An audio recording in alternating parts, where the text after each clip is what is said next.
We were meant to be amazed. Look at the creation, this world that we live in. Look at the people. Each created thing has a special presence, a special life, and to notice it enlarges us. And so poetry says, stop and pay attention, and you'll become more human. So this is a white egret preening itself in the golden light. So Wayne was a fine photographer, and he took this beautiful picture and had a canvas made of it. And so it inspired a poem of mine called White Music at Dusk. An egret preens in a tree backlighted by the pendant sun slipping to gild each strand. And you catch it all on film, the royal bird, the branch, before the world goes dark.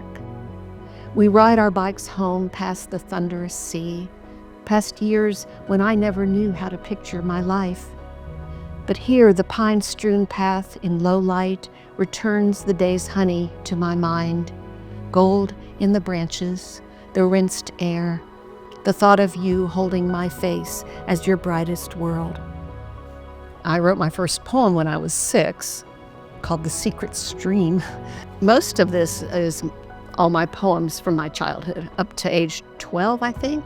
From my dingy window, I see the streets below, filled with all the busy sounds of people on the go. Trashy, littered alleys, no beauty anywhere, only in the humble hearts of those who really care. I got a call that I didn't recognize, so I didn't take the call. I thought it was spam. Then later I had a voice message and I listened, and it was with Governor Asa Hutchinson's office telling me that I had been awarded the office of the Poet Laureate of Arkansas. 2 years ago, Wayne died just immediately and unexpectedly, and that was just a huge loss. He was just a wonderful husband.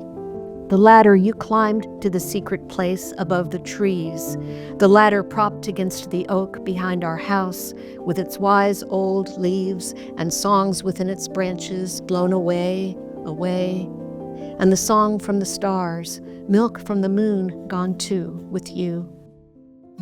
I love being able to be an ambassador for the art of poetry.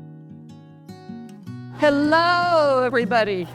Hello, hello. It's good to see everybody. I got to thinking, I like to bring poetry to groups that might be marginalized, people that could really benefit greatly from, I'm not going to say the therapy of it, but just discovering the creativity inside them. Butterfield Trail Village is the retirement community here in Fayetteville, and I got a group of volunteers to go with me, and I named it Poetry on Purpose. And so we go twice a month to the Memory Care Center. We try to share poems that are familiar to them. You have made my life, yeah, and I love you so. You know, it's just pure joy. Wow. Yeah, how's she doing? She's doing fine. Good. She's amazing. Yeah. There's a residential program for women released from prison here in Fayetteville called Magdalene Serenity House. They allowed me to come and be a volunteer there to bring poetry to the ladies. So I started doing these poetry classes, and I realized these are just wonderful writings that these women have done. I'd love to be able to put it together as a book. And now they are given a voice and they spring for it. There's just so much to feel affection for in this world. And that's what I think poetry is, an affectionate gaze.